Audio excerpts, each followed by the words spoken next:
चलिए दोस्तों, current affairs की इस फास्टेस्ट सीरीज की श्रृंखला को आगे बढ़ाते हैं और इस श्रृंखला के अंतर्गत आज का पहला प्रश्न है, समाचार की सुर्खियों में रहे ब्लू घोस्ट के बारे में निम्नलिखित में से कौन सा कथन सही नहीं है। ऑप्शन ए, यह अमेरिकी अंतरिक्ष एजेंसी नासा का लैंडर अंतरिक्ष यान है। ऑप्शन बी, यह एक निजी अमेरिकी कंपनी फायरफ्लाई एरोस्पेस का लैंडर यान है। ऑप्शन सी, ब्लू घोस्ट मार्च 2025 के प्रथम सप्ताह में चंद्रमा पर उतरा। और ऑप्शन डी, इस यान का लक्ष्य चंद्रमा के उत्तर पूर्वी छोर पर स्थित प्रभाव बेसिन में स्थित प्राचीन ज्वालामुखी गुंबदों की ढलान पर पहुंचना था। दोस्तों, इसका ऑप्शन ए गलत हो जाएगा, क्योंकि यह अमेरिकी अंतरिक्ष एजेंसी नासा का लैंडर यान नहीं है, बल्कि जो ब्लू घोस्ट है वह किसका यान है, तो वह एक निजी अमेरिकी कंपनी फायरफ्लाई एरोस्पेस का लैंडर यान है। तो इस तरह से ऑप्शन ए गलत है। चलिए अगले प्रश्न की ओर बढ़ते हैं। और अगला प्रश्न कह रहा है कि 97वें एकेडमी ऑस्कर पुरस्कार 2025 के संदर्भ में निम्नलिखित में से कौन सा युग्म सही सुमेलित है, यानी कि सही कथन की पहचान करना है। ऑप्शन ए, सर्वश्रेष्ठ अभिनेता एड्रियन ब्रॉडी। ऑप्शन ख, सर्वश्रेष्ठ अभिनेत्री माइकी मेडिसिन। ऑप्शन ग, सर्वश्रेष्ठ निर्देशक शॉन बेकर। और ऑप्शन घ, सर्वश्रेष्ठ फिल्म अनोरा। और इस उपर्युक्त कथन के नेतार्थ में सही कूट की पहचान करना है, जिसके अंतर्गत ऑप्शन ए दिया गया है केवल ग और घ सही है। ऑप्शन बी, केवल क और ख सही है। ऑप्शन सी, केवल घ सही है। या ऑप्शन डी, सभी स्टेटमेंट सही है। दोस्तों, इसका सही आंसर है ऑप्शन डी, अर्थात चारों स्टेटमेंट सही है, क्योंकि ऑस्कर के अंतर्गत सर्वश्रेष्ठ अभिनेता एड्रियन ब्रॉडी को चुना गया है और सर्वश्रेष्ठ अभिनेत्री माइकी मेडिसिन को।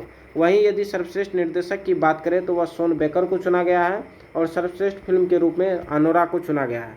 यदि आपको याद होगा तो प्रीवियस वीडियो में हमने बताया था कि बाफ्टा के अंतर्गत भी सर्वश्रेष्ठ अभिनेत्री और सर्वश्रेष्ठ अभिनेता के रूप में माइकी मेडिसिन और एड्रियन ब्रॉडी को चुना गया था।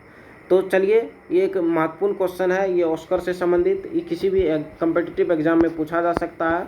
तो हमने चूँकि एक ही क्वेश्चन को मल्टीपल फॉर्म में जो है एक ही क्वेश्चन के अंतर्गत कराने का कोशिश किया, लेकिन इसे इंडिविजुअल रूप में भी आप देख सकते हैं और एग्जाम में इंडिविजुअल रूप में भी पूछा जा सकता है। तो चलिए अगले प्रश्न की तरफ बढ़ते हैं। अगला प्रश्न है, समाचार की सुर्खियों में रहे एस्फेरेक्स के बारे में निम्नलिखित में से कौन सा कथन सही है। दोस्तों, यहाँ थोड़ा सा मिसप्रिंट है, सही है की जगह आप लोग कर लेंगे असत्य है, यानी कि कौन सा गलत कथन का चयन करना है। ऑप्शन ए कह रहा है कि SPHEREx spectrophotometer for the history of the universe approach of reorganization and ice explorer का संक्षिप्त नाम है। ऑप्शन बी कह रहा है यह एक अंतरिक्ष दूरबीन है। ऑप्शन सी कह रहा है यह ब्रह्मांड का मानचित्रण करेगा और दो प्रकार के ब्रह्मांडीय प्रकाशों ऑप्टिकल तथा इंफ्रारेड का पता लगाएगा। और ऑप्शन डी कह रहा है कि यह अमेरिकी अंतरिक्ष एजेंसी नासा तथा भारतीय अंतरिक्ष एजेंसी इसरो का एक संयुक्त उपक्रम है। चूँकि इसमें हमको असत्य कथन का चयन करना है, तो दोस्तों यह जो है ऑप्शन इसका डी सही हो जाएगा, क्योंकि एस्फेरेक्स जो है यह नासा का जो है नासा का मिशन है, न कि नासा प्लस इसरो का, इसलिए ऑप्शन डी गलत है और इसका सही आंसर ऑप्शन डी हो जाएगा। चलिए अगले प्रश्न की तरफ बढ़ते हैं।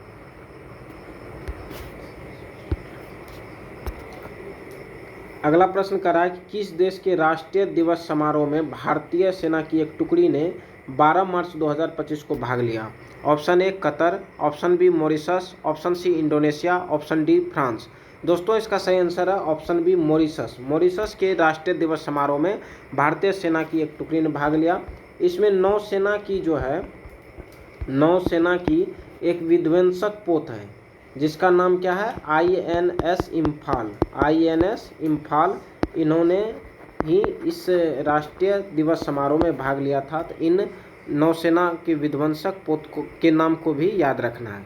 चलिए अगले प्रश्न की तरफ बढ़ते हैं।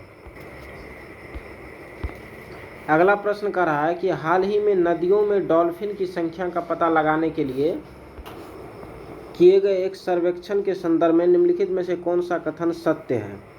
ऑप्शन क कह रहा है कि व्यास नदी में पंजाब में केवल 3 सिंधु नदी डॉल्फिन पाई गई। ऑप्शन ख कह रहा है सर्वाधिक 2397 गंगा नदी डॉल्फिन उत्तर प्रदेश में पाई गई। ऑप्शन ग कह रहा है 1990 के दशक से ही सिंधु और गंगा डॉल्फिन को अंतर्राष्ट्रीय प्रकृति संरक्षण संघ को लाल सूची में लुप्त प्राय प्रजाति के रूप में सूचीबद्ध किया गया। इस दिए गए कथन के संदर्भ में करा कि कितने कथन सही है। ऑप्शन ए केवल क और ख, ऑप्शन बी केवल ख, ऑप्शन सी केवल ख और ग, ऑप्शन डी क ख ग अर्थात सभी। दोस्तों इसका सही आंसर है ऑप्शन डी क ख ग सभी स्टेटमेंट सही है। अर्थात ब्यास नदी में पंजाब में केवल 3 सिंधु नदी डॉल्फिन पाई गई। वहीं जब बात करें सर्वाधिक 2397 गंगा नदी डॉल्फिन उत्तर प्रदेश में पाई गई। और ऑप्शन ग के अनुसार 1990 के दशक से ही सिंधु और गंगा डॉल्फिन को अंतर्राष्ट्रीय प्रकृति संरक्षण संघ को लाल सूची में लुप्त प्राय प्रजाति के रूप में सूचीबद्ध किया गया है। लेकिन इसके अलावा कुछ और फैक्ट इससे संबंधित है जिसको जानना जरूरी है। बिहार की यदि बात करें तो बिहार में भी चूँकि गंगा नदी एक बहुत बड़े हिस्से से प्रवाहित होती है और बिहार में भी 2220 डॉल्फिन पाई गई है। कितना? 2220 डॉल्फिन है, जो डॉल्फिन की संख्या के मामले में यह देश में सेकंड पोजीशन पे है। कितना है? सेकंड पोजीशन पे। और 2220 डॉल्फिन जो है यह देश के कुल डॉल्फिन का 35% है। कितना है? 35% है। तो ये कुछ महत्वपूर्ण फैक्ट थे जिसे हम लोगों ने जाना। चलिए अगले प्रश्न की तरफ बढ़ते हैं। अगला प्रश्न कह रहा है कि स्विट्जरलैंड स्थित वायु गुणवत्ता अनुश्रवण कंपनी IQ एयर के अनुसार वर्ष 2024 में किस देश की वायु सर्वाधिक प्रदूषित थी? Option A Chad, option B Congo, option C Bharat और ऑप्शन डी पाकिस्तान। दोस्तों स्विट्जरलैंड स्थित वायु गुणवत्ता अनुश्रवण कंपनी IQ एयर के अनुसार जो है वर्ष 2024 में चाड देश की वायु सर्वाधिक प्रदूषित थी। चलिए आगे की ओर बढ़ते हैं। अगला प्रश्न कह रहा है कि हाल ही में मॉरिशस के सर्वोच्च सम्मान the Grand Commander of the Order of the Star and Key of the Indian Ocean से सम्मानित किया गया है। किसे? ऑप्शन ए प्रधानमंत्री नरेंद्र मोदी को, ऑप्शन बी राष्ट्रपति द्रौपदी मुर्मू को, ऑप्शन सी उपराष्ट्रपति जगदीप धनखड़ को और ऑप्शन डी लोकसभा अध्यक्ष ओम बिरला को। दोस्तों हाल ही में मॉरिशस के सर्वोच्च सम्मान the Grand Commander of the Order of the Star and Key of the Indian Ocean से प्रधानमंत्री नरेंद्र मोदी को सम्मानित किया गया है। चलिए आगे बढ़ते हैं। अगला प्रश्न कह रहा है कि मार्च 2025 के दूसरे सप्ताह में किस देश में अलगाववादियों द्वारा एक यात्री रेलगाड़ी को अपहरण कर लिया गया? इस प्रकार का काम कौन ही कर सकता है, आप लोग जान ही सकते हैं। चलिए तो इस प्रश्न के नेतार्थ में ऑप्शन को पढ़ते हैं। ऑप्शन ए कह रहा है कि Pakistan, option B Bangladesh, option C Canada और ऑप्शन डी यूक्रेन। दोस्तों इसका सही आंसर है ऑप्शन ए पाकिस्तान द्वारा जो है हाल ही में पाकिस्तान के अलगाववादियों द्वारा एक यात्री रेलगाड़ी को अपहरण कर लिया गया है। चलिए अगले प्रश्न की तरफ बढ़ते हैं। अगला प्रश्न कह रहा है कि किस राज्य या केंद्र शासित क्षेत्र की पुलिस ने सभी जनपदों में शिष्टाचार दस्ते लॉन्च किए हैं? शिष्टाचार दस्ते को कहता है कि किस राज्य या केंद्र शासित क्षेत्र की पुलिस ने लॉन्च किया है? Option A Paschim Bengal police, option B Puducherry police, option C Uttar Pradesh police और ऑप्शन डी दिल्ली पुलिस। दोस्तों इसका सही आंसर है दिल्ली पुलिस ने जो है हाल ही में शिष्टाचार दस्ते को लॉन्च किया है। चलिए अगले प्रश्न की तरफ बढ़ते हैं। अगला प्रश्न कह रहा है कि स्पेसएक्स के ड्रैगन अंतरिक्ष यान 19 मार्च 2025 को अंतरिक्ष यात्री सुनीता विलियम्स और 3 अन्य को पृथ्वी पर लेकर उतरा। इसे पृथ्वी अर्थात समुद्र में सुरक्षित उतारने में कितने पैराशूट का इस्तेमाल किया गया? Option A 3, option B 4, option C 5, option D 6। दोस्तों सुनीता विलियम्स और उसके साथियों को समुद्र में उतारने के लिए 6 पैराशूट का यूज किया गया था। चलिए अगले प्रश्न की तरफ बढ़ते हैं। अगला प्रश्न कह रहा है वतन को जानो कार्यक्रम किसको? वतन को जानो कार्यक्रम निम्नलिखित में से किस राज्य या केंद्र शासित क्षेत्र में चलाया जा रहा है? Option A Jammu Kashmir, option B Bihar, option C Telangana और ऑप्शन डी हरियाणा। इसका सही आंसर है ऑप्शन ए जम्मू कश्मीर में वतन को जानो कार्यक्रम चलाया जा रहा है। चलिए अगले प्रश्न की तरफ बढ़ते हैं। अगला प्रश्न कह रहा है कि 15 मार्च 2025 की स्थिति के अनुसार निम्नलिखित में से कौन सा युग्म सही सुमेलित नहीं है? यहाँ युग्म होगा, कौन सा युग्म सही सुमेलित नहीं है? ऑप्शन ए मुख्य चुनाव आयुक्त ज्ञानेश कुमार, ऑप्शन बी भारतीय रिजर्व बैंक के governor Shaktikanta Das, option C SEBI के अध्यक्ष तुहिन कांत पांडे और ऑप्शन डी नीति आयोग के CEO BVR सुब्रमण्यम। दोस्तों इसका जो भारतीय रिजर्व बैंक के गवर्नर जो है ये कौन है? इनका नाम है संजय मल्होत्रा, न कि शक्तिकांत दास। संजय मल्होत्रा। तो इस तरह से चूँकि बी ऑप्शन गलत है तो इसका सही आंसर क्या हो जाएगा, प्रश्न के निहितार्थ ऑप्शन बी सही हो जाएगा। तो इस मल्टीपल स्टेटमेंट से आप कई क्वेश्चन को जान सकते हैं। जैसे वर्तमान में मुख्य चुनाव आयुक्त कौन है, ज्ञानेश कुमार। भारतीय रिजर्व बैंक के गवर्नर कौन है, संजय मल्होत्रा है। वहीं सेबी के अध्यक्ष कौन है, तुहिकांत पांडे है। वहीं नीति आयोग के सीईओ कौन है, BVR सुब्रमण्यम है। तो चलिए आगे बढ़ते हैं। अगला प्रश्न की तरफ बढ़ते हैं। तो अगला प्रश्न कह रहा है, एस शोभा बनाम मुथूट फाइनेंस लिमिटेड वार 2025 में सर्वोच्च न्यायालय द्वारा सुनाए गए निर्णय के संदर्भ में निम्नलिखित कथनों पर कौन सा गलत है। ऑप्शन ए, अनुसूचित वाणिज्यिक बैंक, गैर बैंकिंग वित्तीय कंपनियां एवं निजी कंपनियां रीट क्षेत्राधिकार के अंतर्गत नहीं है। ऑप्शन बी, सर्वोच्च न्यायालय केवल मौलिक अधिकारों के प्रवर्तन के लिए रीट जारी कर सकता है। ऑप्शन सी, उच्च न्यायालय मौलिक अधिकारों एवं विधिक अधिकारों के प्रवर्तन के लिए रीट जारी कर सकते हैं। या ऑप्शन डी, इनमें से कोई नहीं। दोस्तों इसका ऑप्शन ए जो है, हाल ही में जो एस शोभा बनाम मुथूट फाइनेंस लिमिटेड वार 2025 में सर्वोच्च न्यायालय द्वारा फैसला सुनाया गया है, उसके अंतर्गत अनुसूचित वाणिज्य बैंक, गैर बैंकिंग वित्तीय कंपनियां और निजी कंपनियां जो है रीट क्षेत्राधिकार के अंतर्गत नहीं आते हैं। ऑप्शन ए सही है। वहीं सर्वोच्च न्यायालय केवल मौलिक अधिकारों के लिए प्रवर्तन रीट जारी कर सकता है, ये इस बात को भी सर्वोच्च न्यायालय ने हाल ही में स्वीकार किया है। और ऑप्शन सी कहता है कि उच्च न्यायालय मौलिक अधिकारों और विधिक अधिकारों के प्रवर्तन के लिए रीट जारी कर सकता है। अर्थात तीनों स्टेटमेंट सही है। और हमें पूछा गया है कौन स्टेटमेंट गलत है, तो इसके अनुसार तीनों सही होने की वजह से इसका सही आंसर क्या हो जाएगा, ऑप्शन डी, अर्थात इनमें से कोई भी स्टेटमेंट गलत नहीं है। चलिए आगे बढ़ते हैं। अगला प्रश्न कह रहा है कि हालिया दिनों में भारत के आधिकारिक यात्रा पर आई अमेरिकी अधिकारी तुलसी गबार्ड, कौन, तुलसी गबार्ड वर्तमान में किस पद पर तैनात है। ऑप्शन ए, अमेरिकी खुफिया विभाग की निदेशक। ऑप्शन बी, केंद्रीय अन्वेषण एजेंसी की प्रमुख। ऑप्शन सी, संयुक्त राष्ट्र अमेरिका की विदेश मंत्री। और ऑप्शन डी, संयुक्त राष्ट्र अमेरिका की रक्षा सचिव। दोस्तों तुलसी गबार्ड जो है वर्तमान में अमेरिका की खुफिया विभाग की निदेशक के पद पर तैनात है। इस तरह से इसका सही आंसर क्या हो गया, ऑप्शन ए। चलिए आगे की ओर बढ़ते हैं। अगला प्रश्न है, समाचार की सुर्खियों में रही डीपसीक AI, कौन सा, डीपसीक AI किस देश में विकसित हुई है। ऑप्शन ए, संयुक्त राष्ट्र अमेरिका में।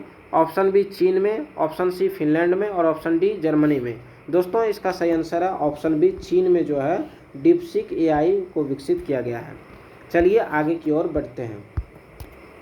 अगला प्रश्न कह रहा है कि भारतीय नौसेना के लिए INS तवासय युद्धपोत का निर्माण निम्नलिखित में से किस कंपनी के द्वारा किया जा रहा है। Option A, Garden Reach Shipbuilders. Option B, Cochin Shipyard Limited. Option C, Mazagon Dock Shipbuilders limited.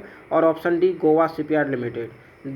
दोस्तों INS तवासय का जो विकास किया जा रहा है वह किसके द्वारा, तो गोवा शिपयार्ड लिमिटेड के द्वारा किया जा रहा है। चलिए आगे की ओर बढ़ते हैं। अगला प्रश्न कह रहा है कि अमेरिका में अस्थायी रूप से निवास करने व वहाँ की नागरिकता प्राप्त करने के लिए एक नई गोल्ड कार्ड योजना की शुरुआत राष्ट्रपति डोनाल्ड ट्रंप ने की है। इस गोल्ड कार्ड की कीमत कितनी रखी गई है। बहुत ज़्यादा इम्पोर्टेंट क्वेश्चन है, तो आप लोग इनको ध्यान रखेंगे। नई गोल्ड कार्ड जो राष्ट्रपति डोनाल्ड ट्रंप द्वारा जारी किया गया है, कहता है उस गोल्ड कार्ड की कीमत कितनी है। Option A, $5,000। Option B, $50,000। Option C, $5 lakh. और ऑप्शन डी, $50 लाख। दोस्तों इसका सही आंसर है ऑप्शन डी, $50 लाख जो का ये नई गोल्ड कार्ड योजना है, जिसके तहत कोई भी व्यक्ति वहां जाकर के अपना जो है नागरिकता प्राप्त कर सकता है। ठीक है, चलिए आगे की ओर बढ़ते हैं। अगला प्रश्न कह रहा है कि भारत में लगभग कितने प्रतिशत विद्युत उत्पादन कोयला आधारित संयंत्रों द्वारा होता है। किसके द्वारा, कोयला आधारित संयंत्रों द्वारा होता है। Option A 44%, option B 54%, option C 64% और ऑप्शन डी 74%। दोस्तों भारत में जो है 74% विद्युत उत्पादन कोयला आधारित संयंत्रों द्वारा होता है। चलिए नेक्स्ट प्रश्न की ओर बढ़ते हैं। अगला प्रश्न कर रहा है, अद्यतन आंकड़े के अनुसार भारत में प्रति 100 व्यक्तियों पर टेलीफोन कनेक्शन हो, अर्थात वायरलेस प्लस वायरलाइन की संख्या लगभग कितनी है। Option A 85, option B 105, option C 125 और ऑप्शन डी 145। दोस्तों इसका सही आंसर है ऑप्शन ए 85 है। चलिए आगे की ओर बढ़ते हैं। अगला प्रश्न है, देश में शहरी क्षेत्रों में, कहाँ पे, शहरी क्षेत्रों में प्रति 100 व्यक्तियों पर वायरलेस टेलीफोन कनेक्शनों की संख्या लगभग कितनी है? Option A 105, option B 125, option C 145 और ऑप्शन डी 165। दोस्तों इसका सही आंसर है ऑप्शन बी 125 है। शहरी क्षेत्रों में प्रति 100 व्यक्तियों पर वायरलेस टेलीफोन कनेक्शनों की संख्या कितना है? 125 है। चलिए आगे की प्रश्नों को देखते हैं। अगला प्रश्न कह रहा है कि भारत सरकार कितने देशों के नागरिकों को ई वीज़ा सुविधा उपलब्ध करवा रही है? ऑप्शन ए 112 देश को, ऑप्शन बी 159 देश को, ऑप्शन सी 167 देश को और ऑप्शन डी 175 देश को। दोस्तों इसका सही आंसर है ऑप्शन सी 167 देशों को जो है भारत सरकार जो है ई वीज़ा सुविधा उपलब्ध करवा रही है। चलिए अगले प्रश्न की तरफ बढ़ते हैं। अगला प्रश्न कह रहा है कि दिसंबर 2024 के अंत में भारत में टेलीफोन ग्राहकों की संख्या कितनी थी? Option A 1189.92 million, option B 1187.15 million, option C 1171.67 million, option D 1165.23 million. दोस्तों इसका सही आंसर है ऑप्शन ए 1189.92 मिलियन जो है दिसंबर 2024 के अंत में भारत में टेलीफोन ग्राहकों की संख्या थी। चलिए आगे की ओर बढ़ते हैं। अगला प्रश्न कह रहा है कि केंद्रीय बैंकिंग लंदन यूके द्वारा प्रदत्त डिजिटल ट्रांसफॉर्मेशन अवार्ड 2025 किस देश की केंद्रीय बैंक ने जीता? ऑप्शन ए भारतीय रिजर्व बैंक ने, option B central bank of the UAE ने, option C bank of Japan ने या option D central bank of the republic of तुर्की ने। दोस्तों इसका सही आंसर है ऑप्शन ए भारतीय रिजर्व बैंक ने जो है केंद्रीय बैंकिंग लंदन यूके द्वारा प्रदत्त डिजिटल ट्रांसफॉर्मेशन अवार्ड 2025 को जीतने में सफल रहा। चलिए अगले प्रश्न की तरफ बढ़ते हैं। अगला प्रश्न कह रहा है कि केंद्र सरकार ने निम्नलिखित में से किस राज्य में ब्राउन फील्ड अमोनिया यूरिया, कौन सा? ब्राउन फील्ड अमोनिया यूरिया के परिसर स्थापित करने का निर्णय लिया है? फिर से एक बहुत ज़्यादा इंपॉर्टेंट क्वेश्चन है, इनको ध्यान रखना है। ऑप्शन ए है असम, ऑप्शन बी है बिहार, ऑप्शन सी उत्तर प्रदेश और ऑप्शन डी महाराष्ट्र। दोस्तों इसका सही आंसर है ऑप्शन ए असम में जो है हाल ही में केंद्र सरकार ने ब्राउन फील्ड अमोनिया यूरिया परिसर स्थापित करने का निर्णय लिया है। चलिए अगले प्रश्न की तरफ बढ़ते हैं। अगला प्रश्न कह रहा है कि बीबीसी द्वारा निम्नलिखित में से किसे वर्ष 2024 की सर्वश्रेष्ठ भारतीय महिला खिलाड़ी का पुरस्कार प्रदान किया गया? ऑप्शन ए हरमनप्रीत कौर को, ऑप्शन बी तनिषा क्रेस्टो को, ऑप्शन सी मनु भाकर को और ऑप्शन डी शीतल देवी को। दोस्तों बीबीसी द्वारा जो है वर्ष 2024 की सर्वश्रेष्ठ भारतीय महिला खिलाड़ी के रूप में मनु भाकर को जो है चिन्हित किया गया है या पुरस्कृत किया गया है। चलिए अगले प्रश्न की तरफ बढ़ते हैं। अगला प्रश्न कह रहा है कि इंटरनेशनल इंडियन फिल्म एकेडमी अर्थात आईफा के वर्ष 2025 पुरस्कारों के संदर्भ में निम्नलिखित में से कौन सा विकल्प सही नहीं है, यानी कि गलत विकल्प का चयन करना है?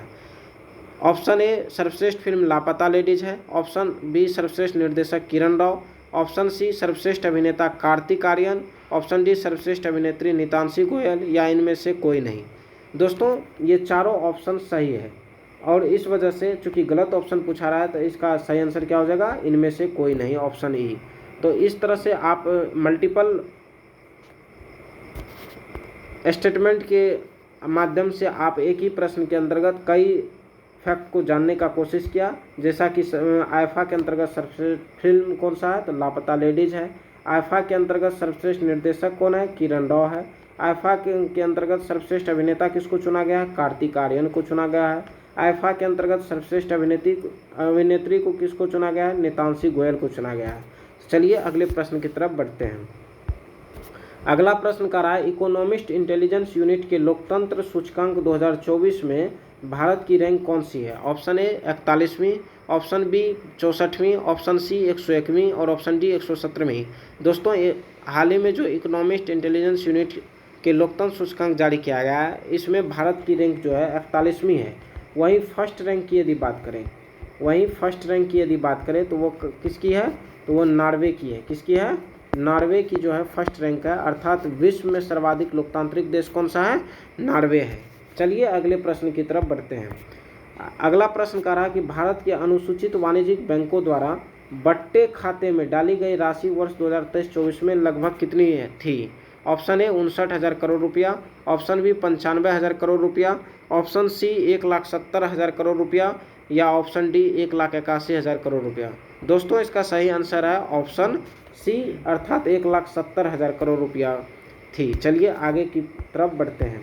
अगला प्रश्न कह रहा है कि नवीकरणीय ऊर्जा की स्थापित क्षमता के संदर्भ में घटते क्रम में राज्यों का कौन सा क्रम सही है, अर्थात सबसे ज़्यादा नवीकरणीय ऊर्जा की स्थापित क्षमता कहाँ है, उससे कम कहाँ है, उससे कम कहाँ है, उससे कम कहाँ है। तो चलिए एक नज़रिया देखते हैं। यदि नवीकरणीय ऊर्जा की स्थापित क्षमता की बात करें तो फर्स्ट रैंक पे आता है राजस्थान। फर्स्ट रैंक पे कौन आता है, राजस्थान आता है। सेकेंड रैंक पे आता है कौन सा, गुजरात आता है। सेकेंड रैंक पे कौन सा आता है, गुजरात आता है। थर्ड रैंक पे कौन सा आता है, कर्नाटक आता है। थर्ड रैंक पे कौन सा आता है, कर्नाटक आता है। और फोर्थ रैंक पे जो आता है वह अपना महाराष्ट्र आता है। दोस्तों यदि नवीकरणीय ऊर्जा की स्थापित क्षमता के बारे में पूछे तो फर्स्ट रैंक पे कौन हो गया, राजस्थान हो गया। सेकेंड रैंक पे गुजरात हो गया। थर्ड रैंक पे कर्नाटका हो गया। और चौथा रैंक पे कौन हो गया, महाराष्ट्र हो गया। तो चलिए इस अनुसार हम ऑप्शन को ढूंढते हैं। तो इस अनुसार पहला रैंक राजस्थान, अर्थात ऑप्शन ए नहीं है, ऑप्शन सी नहीं है, ऑप्शन डी नहीं है, यानी कि ऑप्शन एक ही बचता है, ऑप्शन बी राजस्थान, गुजरात, कर्नाटक और महाराष्ट्र। तो इस तरह से ऑप्शन बी इसका सही आंसर होगा। चलिए आज के इस सीरीज के अंतिम प्रश्न की तरफ बढ़ते हैं। अभी हाल ही में किस राज्य सरकार ने 2025-26 का बजट प्रस्तुत करते हुए बजट प्रस्तावों की धनराशि से रुपया लोगों को हटा दिया है। हम लोग जो रुपया का यूज करते हैं उसका लोगो क्या लिखते हैं, इस तरह से लिखते हैं। तो कहता है किस राज्य सरकार ने अपना बजट प्रस्तुत करते समय इस लोगो को हटा दिया है। ऑप्शन ए केरल ने, ऑप्शन बी कर्नाटक और ऑप्शन सी तमिलनाडु, वहीं ऑप्शन डी तेलंगाना। दोस्तों इसका सही आंसर है ऑप्शन सी, तमिलनाडु ने अपनी बजट 25-26 प्रस्तुत करते समय रुपया के लोगों को हटा दिया है। तो इस प्रकार हमने फास्टेस्ट सीरीज के इस श्रृंखला में 30 प्रश्न को किया।